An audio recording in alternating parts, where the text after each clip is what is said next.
আসসালামু আলাইকুম প্রিয় দর্শক, আপনাদের একটা ছোট্ট ঘটনা, ছোট্ট না, মোটামুটি একটা বড় ঘটনাই আমি বলবো, স্মরণ করে দিই। গত মাসে মানে ফেব্রুয়ারির 23 তারিখ রবিবার রাতে, দিবাগত রাতে, রাত 3টা, সেই সময় আমাদের স্বরাষ্ট্র বিষয়ক উপদেষ্টা একটা প্রেস কনফারেন্স করেছিলেন। আপনাদের নিশ্চয়ই মনে আছে, মনে থাকার কথা। এই কারণে কথা যে এর আগে কখনো কোনো মন্ত্রী এভাবে রাত 3টার সময় জরুরি সংবাদ সম্মেলন ডাকেনি।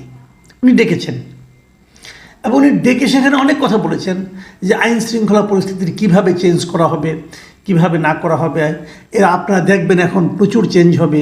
তারপরে দোষীও করেছেন, কাউকে কাউকে দায়ীও করেছেন যে পলাতক যারা আছে এই আওয়ামী লীগ এবং তার দোসররা, তারাই নাকি আইন শৃঙ্খলা পরিস্থিতির অবনতি ঘটাচ্ছে। এগুলো অনেক কথা বলেছেন এবং শেষে একটা কথা স্পষ্ট করে বলেছেন যে আগামীকাল সোমবার থেকেই আপনারা আইন শৃঙ্খলা পরিস্থিতির উন্নতির একটা নমুনা দেখতে পারবেন সারা দেশে। সেই সোমবার আজকে 8 দিন 9 দিন হয়ে গেল। পরিবর্তন দেখেছেন আপনারা কতটুকু আমি জানি না। আপনারা নিশ্চয়ই আমাদের যদি পত্রপত্রিকা দেখেন, এমন কোনো দিন কি ছিল যেদিন কোনো একটা অঘটন ঘটেনি? ঘটেছে। ছিনতাই, ছিচকে চুরি, এগুলি তো হয়েছে, এগুলি বাদ দিই, এগুলি আমি ধরি না কেন? মানুষ হয়তো অভাবের তাড়নায় অনেক সময় এরকম ছিচকে ছিনতাই টিনতাই করতে পারে, এটা আমি বাদই রাখলাম। কিন্তু আপনারা এটাকে কি বলবেন যেটা গত রাতে ঘটলো? গত রাতে কী ঘটলো? গুলশানের একটা বাড়িতে, শাহাবুদ্দিন পার্ক, গুলশানের শাহাবুদ্দিন আহমেদ পার্ক আছে, সেই পার্কের পাশের একটা বাড়িতে এইচটি ইমামের ছেলে, সাবেক সংসদ সদস্য তানভীর ইমাম থাকেন, এই ধরনের একটা গুজব ছড়ানো হয়েছে এবং ছড়িয়ে বলা হয়েছে সেই বাসায় অনেক আওয়ামী লীগের অনেক বড় বড় যাদের নাকি যাদের বিরুদ্ধে গ্রেপ্তারি পরোয়ানা আছে, তারা সেখানে লুকিয়ে আছেন। বলা হয়েছে সেখানে প্রচুর অস্ত্র আছে, বলা হয়েছে 200-300 কোটি টাকা সেখানে লুকিয়ে রাখা হয়েছে। এগুলো বলে প্রায় 100 খানেক লোক ওই বাড়িতে ঢুকে পড়ে দরজা ভেঙে, কেয়ারটেকার মানা করেছে, কেয়ারটেকার বারবার বলেছে যে এই বাড়িতে এইচটি ইমামের ছেলে থাকেন না, উনি বারবার বলেছেন। কার কথা কে শুনি? ভেঙে ঢুকে তারা ওইখানে তছনছ করেছে পুরো বাড়ি। আলমারি খুলেছে, ওয়ার্ড্রপ খুলেছে, এইটা খুলেছে, সব তছনছ অবস্থা একটা। আবার ওইটা আবার আমাদের মিডিয়াগুলো আমি একটু হেসে নিলাম, কিছু মনে করবেন না, আমাদের মিডিয়াগুলি দায়িত্ববান মিডিয়া যারা, আমাদের মিডিয়াগুলো সেটাকে লাইভ সম্প্রচার করেছে। আবার আমি মিডিয়াকে একদিক দিয়ে আমি ধন্যবাদও দিচ্ছি এই কারণে, লাইভ সম্প্রচার করার কারণে বাংলাদেশের মানুষ, জনগণ দেখতে পেরেছে এরা কারা, এরা কী ধরনের লোক, এদের চেহারা, ছবি, কথাবার্তা কী, মোটামুটি একটা ধারণা কিন্তু পাওয়া গেছে।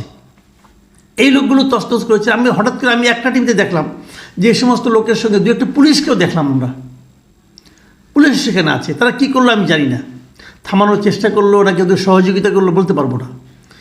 এই ঘটনা প্রবাহ ঘটে যাওয়ার পরে জানা গেল না, এই বাড়িতে এইচটি ইমামের ছেলে থাকে না।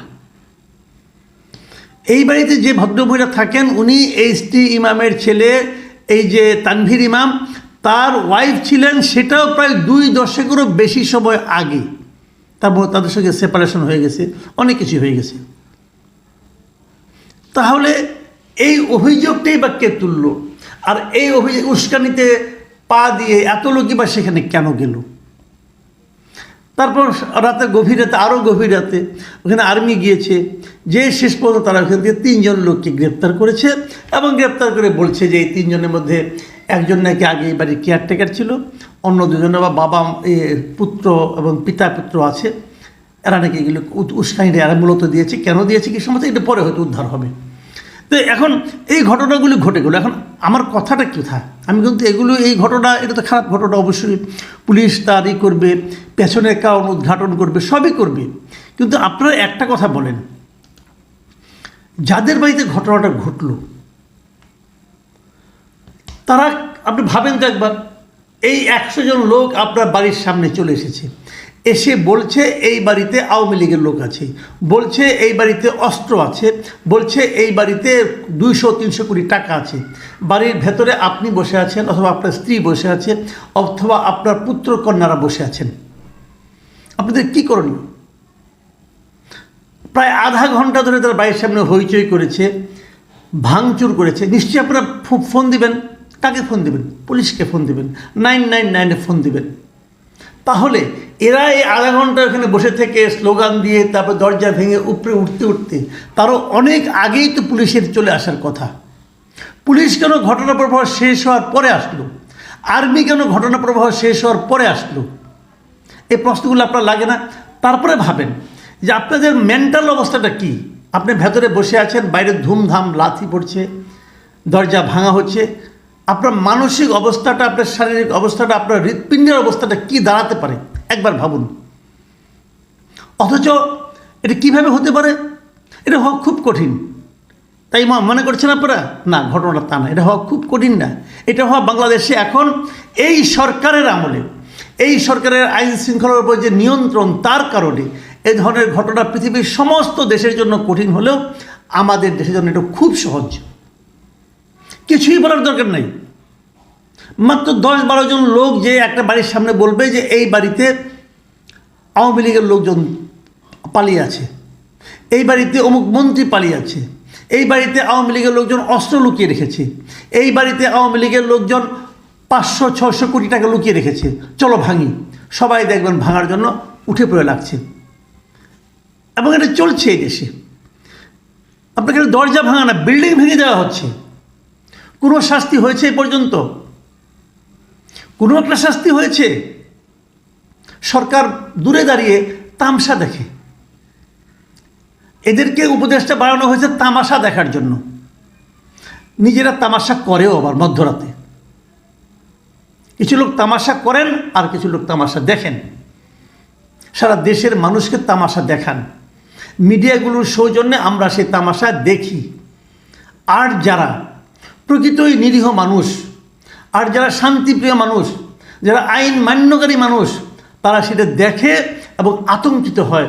এ কোন দেশে, এ কাদেরকে আমরা দায়িত্ব দিয়েছি এই দেশ চালানোর জন্য? আরে কী চালাচ্ছে? আপনি বলবেন এই ধুর, এগুলি কোনো বিষয় না। 2 দিন আগে তো বিবিসির কাছে আমাদের প্রধান উপদেষ্টা বললেন দেশের আইন শৃঙ্খলা পরিস্থিতি খুব ভালো, বলেছিলেন না?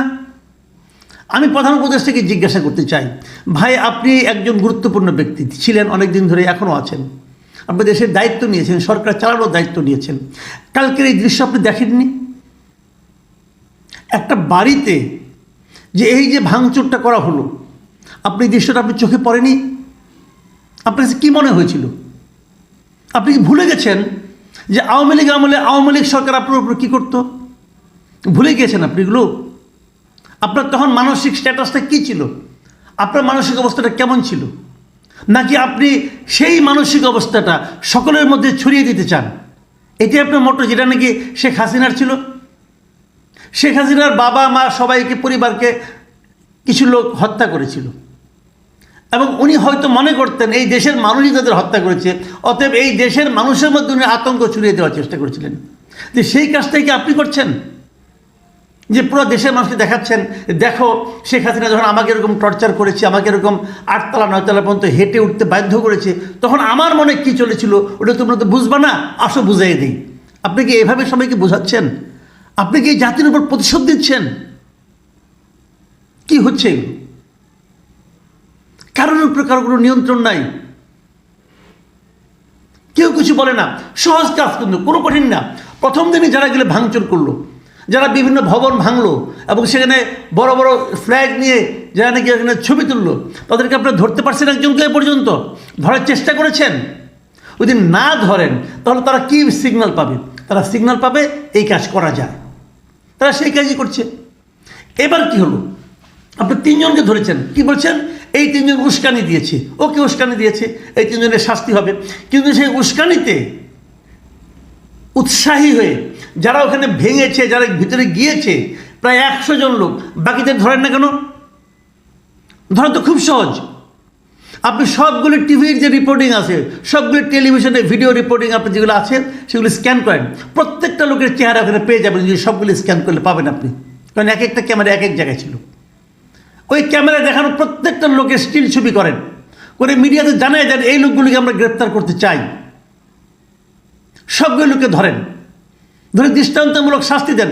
আমি ধরে নিলাম ওটা তানভীর ইমামের বাসা ছিল, হাইপোথেটিক্যালি ধরেন ওটা তানভীর ইমামের বাসাই ছিল, ওখানে 200-300 কোটি টাকাও ছিল।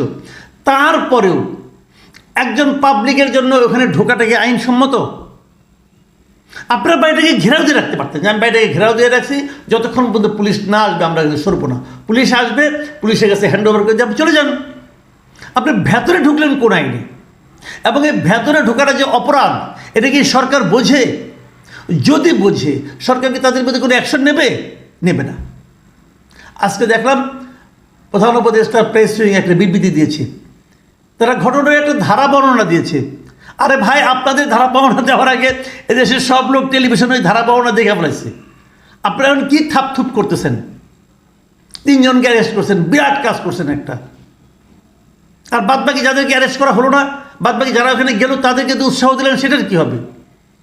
লুটপাট তো এখানে হয়েছে, লুটপাট হয়েছে, টাকা পয়সা লুটপাট করেছে, জিনিসপত্র লুটপাট করেছে, জিনিসপত্র তছরূপ করেছে।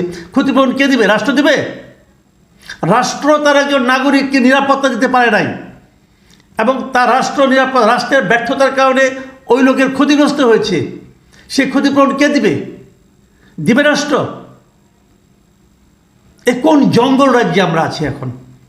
আমরা কি দেশটাকে জঙ্গল বানিয়ে ফেলার প্রতিজ্ঞা করেছি? প্রিয় দর্শক, আমি খুবই হতাশ এবং খুবই দুঃখিত। কি বলবো? আবার দেখবেন এরও পক্ষে কিছু লোক দাঁড়ায় যাবে, দেশ থেকে বিদেশ থেকে কিছু পীর মুরিদ দাঁড়ায় যাবে, বলবে বিপ্লবোত্তর দেশে এগুলি হয়, এগুলি বলবে, বলে আবার এখানে এর পেছনে আবার একটা যুক্তি দেওয়ার চেষ্টা করবে। এই তো দেশের অবস্থা। প্রিয় দর্শক, এখন এই পর্যন্তই। আল্লাহ হাফেজ।